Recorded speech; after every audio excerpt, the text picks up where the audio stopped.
जे जुनं जिल्हाधिकारी कार्यालय लातूरचा परिसर आहे, या परिसरामध्ये काही स्टॅम्प विक्रेते असतील किंवा चहा टपरीधारक असतील, यांनी बऱ्याच दिवसापासून अतिक्रमण केलं होतं. त्यांना आपण 4 दिवसापूर्वी त्यांना आपण सांगितलं होतं किंवा हे अतिक्रमण आहे, आपापलं अतिक्रमण काढून घ्या. परंतु त्यांनी आम्हाला न जमवल्यामुळं आम्ही आज महानगरपालिका लातूर असेल, पोलीस प्रशासन असेल, महसूल प्रशासन असेल, हे एकंदरीत मिळून आपण या ठिकाणी अतिक्रमण निष्कासनाची आपण कारवाई करत आहोत. आणि यापुढे सुद्धा या ठिकाणी आम्ही आता झाडं लावणार आहोत.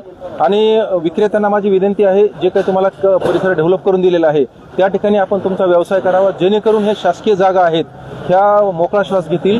म्हणून परत एकदा ह्यांना मी आवाहन करतो की यापुढे तरी किमान यापुढे अतिक्रमण करू नये, आणि जर यापुढे अतिक्रमण करण्याचा प्रयत्न केला तर आम्ही गुन्हे दाखल करणार आहोत. यांना कसं आहे, जे काही रितसर स्टॅम्प विक्रेधारक आहेत त्यांनी आपापले जे दुकानं आहेत त्या ठिकाणी आपण किराणा त्यांनी घेतलेले आहेत, आणि इथं काही जे गैर व्यवसाय करतात किंवा जे चुकीच्या पद्धतीने व्यवसाय करतात त्यांनाही आमची तीच विनंती आहे, सगळ्यांनी मिळून त्या ठिकाणी आपले जे दुकानं आहेत त्या ठिकाणी हलवावेत, आणि त्या ठिकाणी आपला जो व्यवसाय आहे तो रितसर जर केला तर नागरिकांना त्रास होणार नाही आणि तुम्हाला तुमचा व्यवसाय जो आहे व्यवस्थित चालेल. जिल्हा प्रशासन, महसूल विभाग आणि पोलीस प्रशासन महापालिकेच्या वतीनं इथं मुद्रांक विक्रेते, दस्तलेखक अनेक वर्षापासून बसत होते. हे रजिस्ट्री ऑफिसचा कॅम्पस आहे. या ठिकाणी अनेक वर्षापासून मुद्रांक विक्रेते व्यवसाय करत होते, पण अनेकदा वारंवार या अतिक्रमणाच्या मोहिमेमुळे काही लोकांनी तिकडे ऑफिसेस घेतलेले आहेत.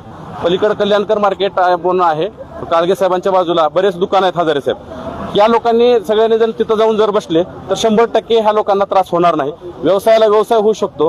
ह्या लोकांचा एवढाच उद्देश आहे की जवळपास 22-23 लोक या परिसरामध्ये कॅम्पसमध्ये काम करतात. त्यापैकी 9 लोक आहेत, त्या 9 लोकांनी तिथं गाळे घेतले नाहीत. जर सगळ्यांनी गाळे घेतले तर हाच कॅम्पस तिथं होऊ शकतो. त्यामुळं तहसीलदार साहेब, खंदाडे साहेब, महसूल मंडळ, समाधान सूर्यवंशी साहेब यांनी जी कारवाई केली ती योग्यच आहे.